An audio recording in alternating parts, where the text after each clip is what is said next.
Good afternoon. You have 2 minutes each. Chair and members, my name is Greg Burt with the California Family Council. I'm sure you realize with the recent changes on the Supreme Court that Roe v. Wade decision is on life support. But I also believe public support for abortion is in a precarious situation because the moral reasoning used to justify abortion is being exposed. Abortion has only survived this long because proponents were able to deceive people about the brutal reality of the practice. Just listen to the way that abortion rights advocates talk about the procedure. Do you hear the language gymnastics used to distract people away from thinking about what happens during an abortion? Why do they do that? Why can't they talk about abortion in plain and exacting language? I think you know the answer. Yet distracting people from the reality of abortion has become nearly impossible with advances in ultrasound technology. I have 3 kids of my own, and I remember being first introduced to my children through an ultrasound machine. I saw my daughter's heart beating and my son's arms and legs in motion just a few months after conception. It was an unbelievable experience for a new father. So when I think about what abortion is, I recall those flickering ultrasound pictures, and I think of unborn children just like my own getting their little limbs torn off by an abortionist. The horror of it can hardly be expressed, and I think, how can an intelligent and otherwise very nice and good-hearted people justify this? My truth-revealing experience with an ultrasound machine is repeated thousands of times a day. And this truth-telling technology is changing hearts and minds and convincing many hardened pro-abortion advocates that nothing justifies this barbaric practice. I'm here today to remind you of the cruel reality you are celebrating in hopes that one day God will open your eyes and turn you into pro-life advocates as he has done with millions of others. Thank you. Thank you. Thank you for your testimony. Next witness, please. Good afternoon, members. My name is Wynette Sills, and I serve as the Director of Californians for Life. Recently, Governor Newsom announced that California will become a no-kill state when it comes to so-called unwanted dogs and cats. And yet here today, you're voting on a resolution to celebrate the intentional killing of 60 million human beings and hurting their mothers for a lifetime. Let the irony of that juxtaposition sink in for a moment. Also, the woman at the center of the Roe v. Wade decision, Jane Roe, is actually a real person by the name of Norma McCorvey.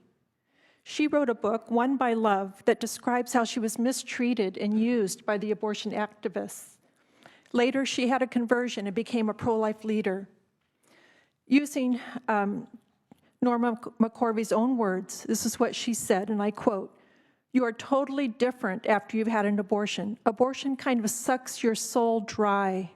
It makes you a very angry person inside from what I have seen," end quote. And she saw a lot of abortions as an abortion clinic manager.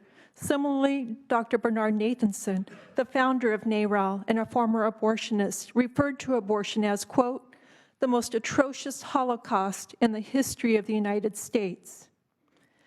Killing the most vulnerable among us, the weak, the voiceless, the, quote, imperfect, and the, quote, unwanted, is a lethal human rights violation that affects all of us. Baby girls are being killed just because they're female. Is that something we celebrate? 90% of babies identified as having Down syndrome are killed here in our country, while in some other countries, Down syndrome has become extinct as human beings with that diagnosis are lethally killed through abortion. Poor babies and babies of color are being killed by abortion at disproportionate rates. We do not solve poverty by killing poor children. We have a dream when women can succeed without having to kill our children. We have a dream where we can all work together to make sure women have the resources and support we need when facing the challenges of an unexpected pregnancy. Thank you. So that someday abortion becomes unthinkable. Thank you. Thank you. You're way over the 2 minutes. Thank you for your testimony. Witnesses in opposition. All right, we'll bring it back to the dais. I note that this recognition of a fundamental freedom for women occurred 47 years ago. And I look around this room and realize that many of the people in this room were not alive before Roe. And so I think it's important to share a little bit about what life was like before Roe v. Wade. I was 23, so now you'll know how old I am about to be, when Roe was acknowledged by the U.S. Supreme Court. And I had a number of friends who had unexpected, unwanted pregnancies who wanted to terminate those pregnancies. They were in school. They wanted to continue getting their education. There were no resources for women who became pregnant at that point in time. Many younger women had to leave school and ended up in lives of poverty or lives of shame. And so Roe v. Wade gave women an opportunity not just to make their own personal choices about motherhood and parenthood, but also the choice of life. Because so many women who were desperate to end an unwanted pregnancy would end up with sepsis and die. There were wings of hospitals exclusively for women who had tried to self-induce an abortion or had a botched abortion down in Mexico or by someone who was not qualified to perform this procedure. We were losing mothers with young children, mothers who had 6, 7, 8, 9 children who could not afford to feed their children, leave them as orphans because they were so desperate to end a pregnancy. So I just want to remind those of you in this room who were not here then, this was a real problem. Abortion will not end. Women want, and I believe, differently than you, but with respect, that this is a woman's choice. And it is one that she is entitled to make with her doctor, with her family, with her God, with whomever she chooses. It is not my right. It is not your right. It is the right of every woman. And so we are here now 47 years later with Roe at great risk because it has become a political football. It has become a diversion in the political world, which is of great sadness to me, that women are yet again the piñata of politics. And I think it's critically important, and so I am very proud. I have carried this bill previously. I am proud to be a co-author. I think we have to remember who we are talking about. And we used to have a saying that life begins at conception and ends at birth, because the very same people, or I should say many of those same people who say, oh, but this is life, once that life occurs, they are unwilling to help those who cannot afford to feed or clothe or house those children. They ignore them. They say that is your problem, that is your destiny, that is your responsibility. And so unless and until we have a consistent position, one that also talks about the ability to make contraception available, because sexual behavior is one of God's ways to procreate the species. And whether it's done in marriage, whether it's done through a violent act, we need to make sure that women have the ability to make a decision about when, whether, and with whom they choose to have that most precious family. And with that, I would open the floor. We'll start with Senator Monning, and then, or Senator Gonzalez, you were first, please. Everything I wanted to say, but I just want to say thank you so much for bringing this forward, especially in this day and age where women's rights are being attacked, and to see an amicus brief with a majority of male legislators making decisions for women, I feel is beyond unfair. So I think it is, and I'm so glad that we have to. You have this. I'm glad we're having this discussion, but it saddens me as well that this day and age in California we have to provide another resolution saying where we stand. But for that, I just want to say thank you very much, and Senator Leyva, thank you very much for bringing this forward. Senator Monning. Thank you, Madam Chair. If I might, just a question for the Planned Parenthood representative. I think all of you made reference to increased legislative efforts to restrict access not just to abortions, but if I'm not mistaken, access to family planning services. Is that correct? Across the country, yes. And doesn't the data show that access to family planning can actually reduce the number of abortions? By reducing the number of unwanted pregnancies, yes. And do you know, can you give us an estimate of the percentage of Planned Parenthood services that are supporting women's health and family planning services? 100% of our services would help women's health, all people's health, and reproductive services. But some of the legislative efforts have both sought and have succeeded in denying government funding to any of the services provided by Planned Parenthood. Mm-hmm.